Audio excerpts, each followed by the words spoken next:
What is going on, YouTube? Welcome back to the channel. If you guys are new to the channel, welcome to the channel, I guess. In today's video, we're going to be servicing the X3. As you guys see here, it says Eco Mode. Maintenance required. So we are at 572, almost 573 miles. Let's see how many hours we're at. And we're at 22.1 hours, but from what I've researched, if you guys know any different, drop down in the comments. Everywhere I've seen, they either say every 500 miles or 100 hours. Maintain your vehicle, so do a service, oil change, all that stuff. Some people say if you ride it pretty hard, 50 hours or 500 miles. We're only at 22 hours, but today we're going to go through and do a full service on this thing. So in order to service one of these X3s, you definitely need oil. You need a filter, and they recommend that you get new crush washers for both the drain plugs. That's right, there's two drain plugs on these, and then a new O-ring that goes around your oil filter. So what I have here is Can-Am's pretty much service oil change kit. So you can get this in 5W40, which we have here. It's a little bit colder here in Michigan, and I do ride a little bit in the winters. I don't know why I have it on that side. Let's turn it around to this other side. Or you can get it as seen here in a ton W50. So if you ride in a warmer environment, like out on the West Coast, pretty much anywhere it's warmer. So I got this off Amazon. You can get these at pretty much any power sports store. I will have it linked down below in the description if you guys just want to order one. Let's go ahead and open this box up real quick.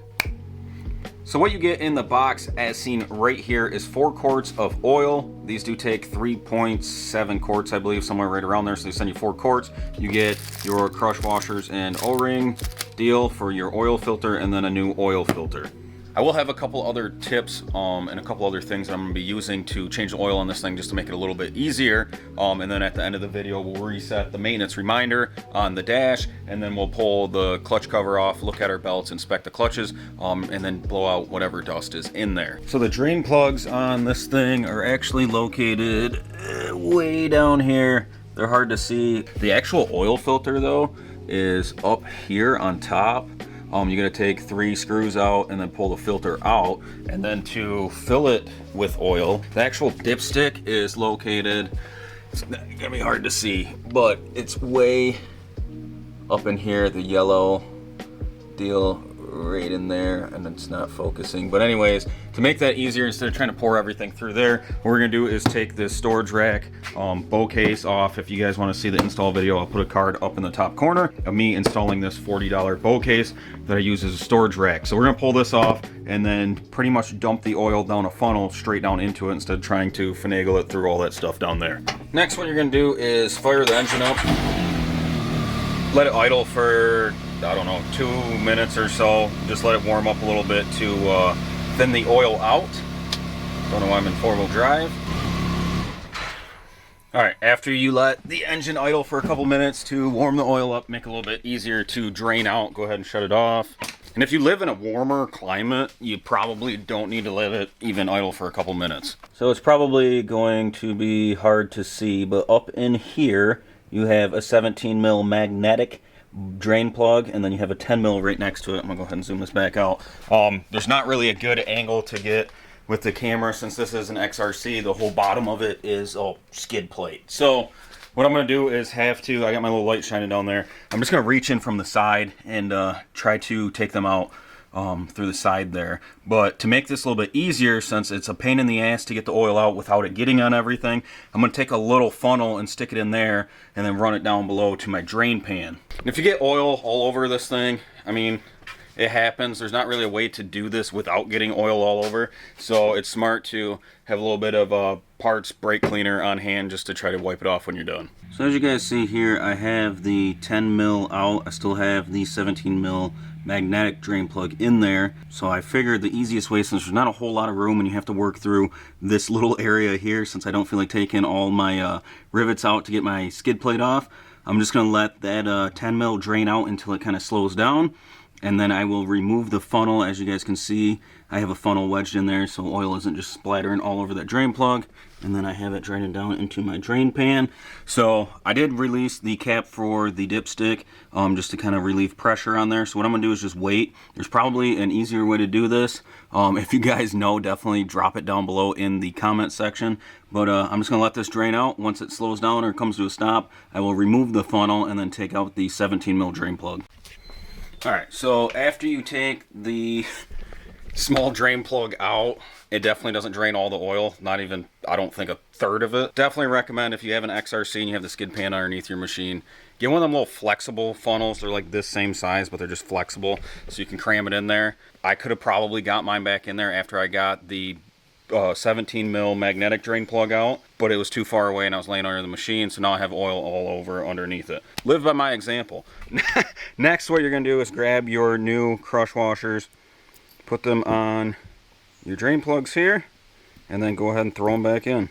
After you get your drain plugs back in, you can go ahead and take the 3 bolts that hold on the oil filter cap. They're all 8 mil bolts. I'm gonna go ahead and remove them. This is probably gonna make a mess as well. All right, after you get the oil filter out, go ahead and take the little cap, remove this little O-ring, put your, I guess we can clean this off.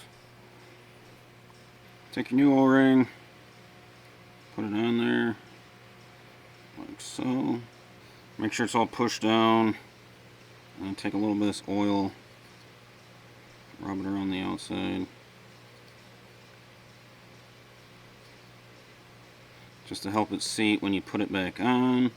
And then you are good to put it back on. When you put the new filter in, make sure it's centered.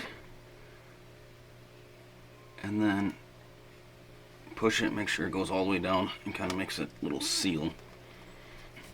And then take the oil filter cap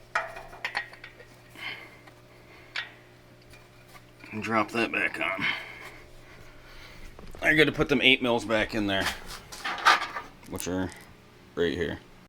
Alright, after you get the oil filter cap back on, only thing left to do is add oil to the engine. As you can see, it's in a terrible spot to put oil in it. So what I did was took this funnel with this extension on it, went right through the bed. That's why I said I had to take the bed thing off. Right there is where the dipstick goes in. As you can see, I have that tube coming off the funnel, going right through the top of the bed.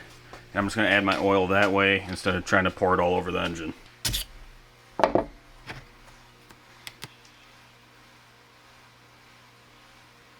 As you can see, this might take a little while since it's such a small little hose, but rather do it this way instead of getting oil everywhere. Alright, so I got it filled up with oil all back together, got the storage box back on. What I'm going to do now is pop the air filter out, which I believe all you have to do is pop these little clips off, pull it out, and then I'm going to just blow it out with the air compressor, just because we went on a couple dusty rides. And I kind of don't want to do this again for a little while, so I figured while I'm doing all this other stuff, I'll do it now. The only thing I'm not really going to go over in this video is these like grease ports and stuff, which you can see down here. This one's just on the sway bar, just because I don't have my grease gun. So you can hit all them, fill them up with grease. Definitely recommend doing that while you do all your other maintenance. But yeah, I'm going to go ahead and pop this off, blow the air filter out. So these are the 3 clips that you could probably see in the last clip. There is another one on the back side that you pop off in order to get it off. There's a little bit of dust in here, so I'm just going to wipe this out. And then this thing was pretty dusty, and it looks like there might have even been a little mouse that was living in here for a little bit over the winter. So that's just a couple rides. So I'm going to go ahead and blow this thing out and then get it put back in.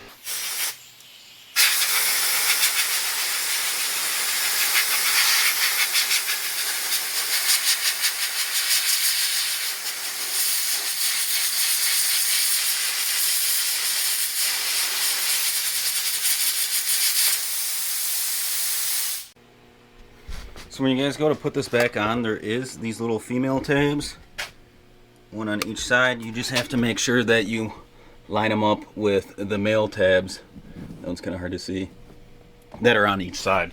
I should probably mention that off camera, I did take the shop vac and vacuum the inside of the airbox out, and then whatever was left, I just wiped down with a rag. Alright, since we blew the air filter out, what I'm going to do now is take an 8mm socket, go around the clutch boxes, pop all of them out. I might not take the thing completely off, just enough to get the air nozzle in there and just blow the dust and stuff out.